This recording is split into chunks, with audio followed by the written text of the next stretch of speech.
Apartment, apat ka sa kaya. Thank you, ate. Thank you, kuya. Angat, angat. Okay na yan, okay na yan. Hindi mahulog yan.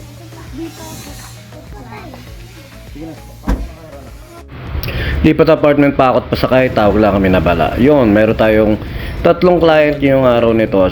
Siyempre, inuna natin yung ating first client na una nga. Ayan ay naka-1 taong client na natin. Ibig sabihin, last year pa natin sila client. At ito'y tapos na nga yung contract nila dyan sa bahay nila. Ay lumipat sila, tumanap nga daw ng mura-murat. Napakaganda na kanilang nalipatan. Napakalaki pa, makikita nyo mamaya sa bandang dulo. At syempre, ito nga, naghahakot tayo. Kasama ko rin yung mga bata dahil wala mga pasok. Yan ay minumulat-mulat natin. At syempre, kahit pa paano binibigyan-bigyan natin para kahit papaano makita nila yung sarap ng pagtatrabaho at kahit papaano makaipon-ipon din sila, mga pambaon nila. At syempre kasama rin natin dyan na mamaya makikita niya si Jimwell at saka si Patrick. Shoutout din sa mga dati natin minasama na sila Tito ano ba tawag doon? Tito Pito, si Ronron at saka si Bongbong, ang mga nakasama namin dati diyan. Nung dating unang naging client namin yan, pinakain pa kami, binigyan pa kami ng pagkain sa KFC yon. Kaya shoutout kila boss, napaka solid at saka napaka galante niya at napaka rin, pinamerienda rin kami at pinigyan din kami ng pangtanghalian at napakahilig din ni Labosing sa pusa at ganun nga din na napagkakwento namin. Ayan ang na-enjoy talaga ako sa Pakot Pasakay dahil pag nakikisakay sa atin yung mga client natin, siyempre tuturo nila kung saan lilipatan.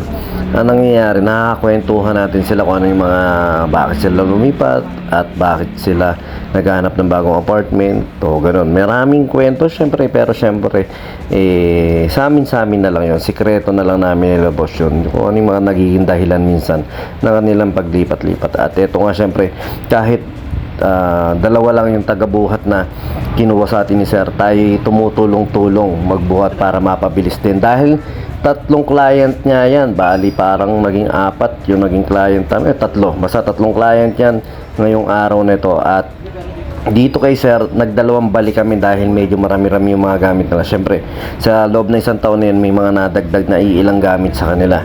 Kaya kahit pa paano nga, ayun nga, dumami nga at nagdalawang balik kami. Natatandaan ko parang last time, parang 1 balik lang dahil napagkasya namin lahat. Pero ngayon nga, dahil nga meron nadagdag na ilang gamit, naging 2 balik. Pero yun, napakasolid naman nakausap nila Sir. At muli sana sa pagkakataon na ito tumagal na kayo dyan. Sabagay, tumagal din sila ng 1 taon doon sa kanilang pinanggalingan. At yun, muli sa lahat na nagla-like, nag-share, nagpa-follow, sa sumisigaw dito pag nadadaan dito sa apartment ko, sa dap-dap ng Pakot Pasakay, ay saludo sa inyo at maraming salamat. Tsaka syempre maraming salamat muli kay Patrick at saka kay Jimwell na nakakasama natin at saka kay Jairus at saka kay Jacob. Yan ay minumulat natin yung mga bata sa pagtatrabaho para kahit papano pag may gusto silang bilhin, hindi na sa atin hihingi, kahit papano meron na silang hawak na pera na gusto nila.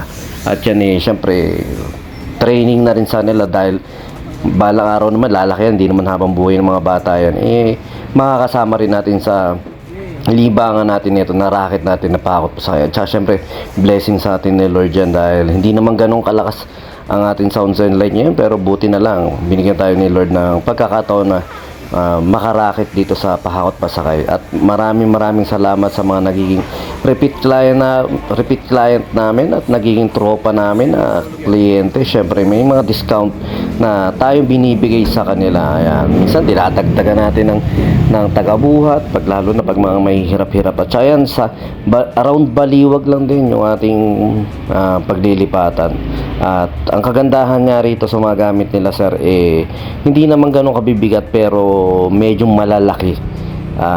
Talagang takaw space yung kama dyan, yung queen size ba yun, hindi namin naipanik. 1 taon nandoon lang sa labas nila sir, at saka yung parang lagyan ng drawer kasi nga hindi magkasya ron sa hagdanan ng unang pinaglipatan nila sir. Isa rin siguro sa purpose nila yung kung bakit sila lumipat, dahil nga hindi nila maipanik yung kama ron sa pinakataas. 1 taon nandoon lang sa labas, ngayon magagamit na raw nila dahil napakalaki nga ng space ng apartment na nalipatan nila sir. Kaya masayang masaya rin sila syempre, dahil bukod sa mura, laki ng binaba, malaking malaki talaga. Halos kasya siguro dyan yung malaking pamilya, parang dadalawa lang yata sila sir, dahil nag-uumpisa pa lang na magkasama. At yun nga, nakakita nyo naman bagong bago yung sopa na yan. Ayun yung mga iliilang na dagdag sa mga gamit nila sir. At ito nga yung sinasabi kong pahirapan na last time hindi namin naipanik doon sa dating apartment, pero ngayon dito sa bagong apartment naipanik namin na sa ilalim. Siyempre nahirapan din, pero swabing-swabe naman na nagkasya at napakaluwag. Mamaya makikita nyo yung buo kabuuan ng apartment na yan.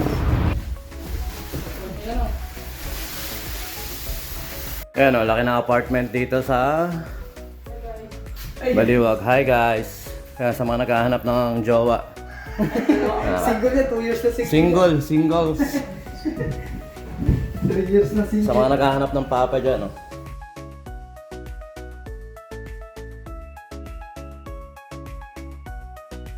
Diretso ah. Oh, sige.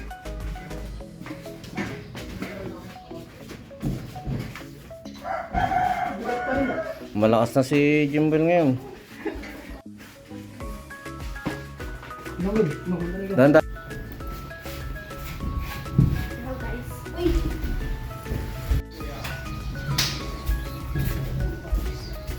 Ang ganda ng ganitong bahay, oh.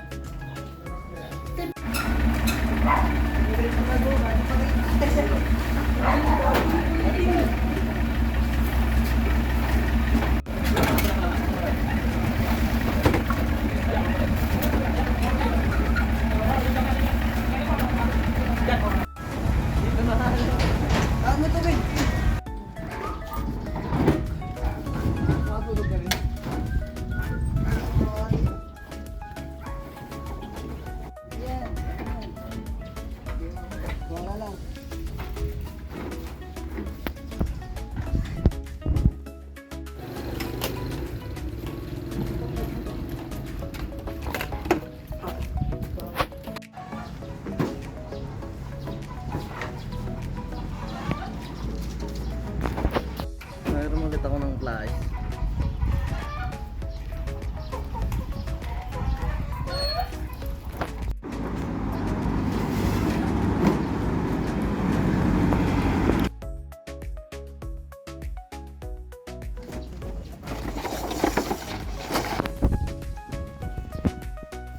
Plaridel pa po. Plaridel yan. Binigyan pa kami ng pamerienda ni ma'am. Yes, lipat apartment, apat ka sakay. Thank you ate. Thank you kuya.